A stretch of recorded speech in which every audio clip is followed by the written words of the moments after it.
ভাইয়া, আমি আপনাকে এই ঝালগ্রামের একজনের খুঁজতেছিলাম। আসলে আমি এই গ্রামে নতুন, তো তাই আমি একটা বই লিখবো। ঝাল লেগে এমন একজন মানুষের আমার দরকার ছিল যে এই গ্রাম সম্বন্ধে খুব ভালোভাবেই জানে। ও, এর লেগে তো আপনার কারণ আগে গ্রামে দিই নাই।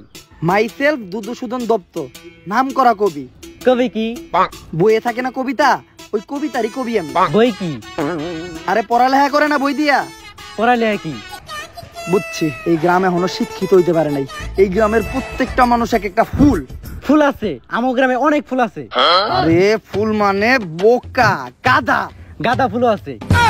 এই অশিক্ষিত লগে কথা দিয়ে লাভ নাই। আসলে আমি শুনছি যে এই গ্রামে নাকি খালি মরিচেরই চাষ হয়, কিন্তু এই গ্রামের মানুষ নাকি শাকসবজি সহ মরিচটাও খায় না। তাহলে এই গ্রামের মানুষ কি খায়, কিভাবে জীবন যাপন করে, কই ঘুমায়, কই থাকে, এইটা নিয়েই আমি একটা বই লিখতাছি।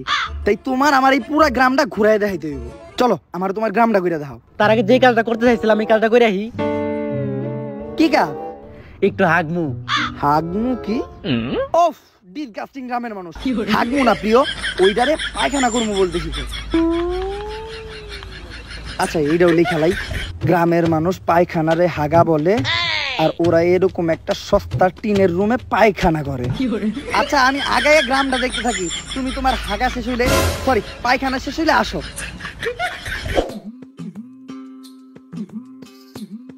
এই যে এই গ্রামের এটা হলো মরিচ ক্ষেত, এরপরে মরিচ ক্ষেত, এরপরে মরিচ ক্ষেত।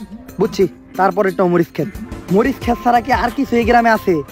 না, কারণ এই পুরা গ্রামে চাষ হয়ে গেলি মরিচ। কারণ আপনারা দুজন লোকে লোকে পরিচয় করে দিই। এই মুখলেস, ওই মফেজ, এদিকে আয়, তো করে একজন লোকে পরিচয় করে দেই। এই যে মুখলেস, এই গ্রামের সব থেকে গরিব লোক, কিন্তু এই গ্রামের সব থেকে বড় মরিচ ক্ষেতের মালিকও। আজ থেকে 1 বছর পর যখন মরিচের দাম বাড়বো, তখন ওই বাংলাদেশের সবচেয়ে ধনী লোক হইব। আর এই যে মফিজ, এই গ্রামের সব থেকে বড় লোক। ওরে কি দেখে বড় লোক মনে হয়, আর ওরে কি দেখে গরিব মনে হয়। আর এই গ্রামের নিয়মই এটা, বড় লোকটা জামা কাপড় কম পরে। যেহেতু ওই লুঙ্গি পরে আছে তার মানে ওই বড় লোক, যদি ওই লুঙ্গি ছাড়া হাফ প্যান্ট পরে থাকতো তার মানে ওই তার চেয়েও বেশি বড় লোক। আর যদি জামা কাপড় ছাড়া ন্যাংটা থাকে? পাগল নাকি আপনি? মানুষ কখনো জামা কাপড় ছাড়া থাকে? বুঝছি, এই গ্রামের কালচার অনেকটা টিকটকের মতো। টিকটকে যেমন বড় লোকের মাইয়েরা ছোট ছোট জামা কাপড় পরে এসে মুদ্রা করে, তেমন এই গ্রামের বড় লোকরা ছোট ছোট জামা কাপড় পরে চলাফেরা করে। আচ্ছা টিকটক কি জানোস না? এটাই ভালো।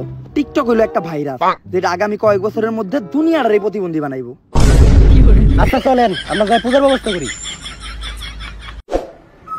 আমরা এই জায়গায় খেলাই রয়েছি কে? আর আজকে আমাকে পূজা, আজকে আমাকে জীবনদাতা এখানে আইবো, যে যতটুকু মরিচ দিব আমাকে জীবনদাতা আমাকে ততটুকু জীবন দিব।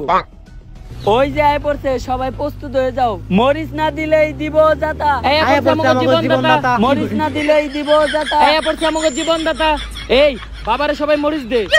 আর বাবা, এবার সব থেকে বেশি মরিচ নিয়েছি আমি, আমারে বেশি জীবন দিতে হইব। এইটা আবার কি মন জীবন? বেশি কম মাইপা দেওয়া যায়? এই নেন বাবা মরিচ, এখন আমারে আমার জীবন দেন।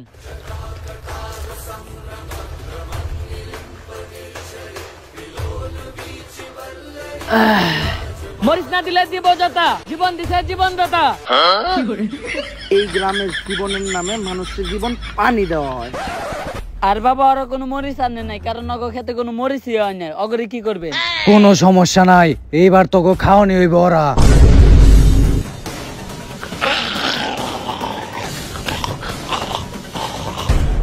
এইটা কি হইতাছে? ও আপনারা তো একটা কথা কওয়া হয় না, এই গ্রামের মানুষ কই থাকে, কই ঘুমায়, কেমনে আগে সবই তো জানলেন। কি খায় এটা জানবেন না? আর এই গ্রামের মানুষ তো আদমখোর, সবাই মানুষ খায়। আরে আপনি কই যান? আপনি বই লেখা পারবেন? বই লেখা পর্যন্ত আপনারা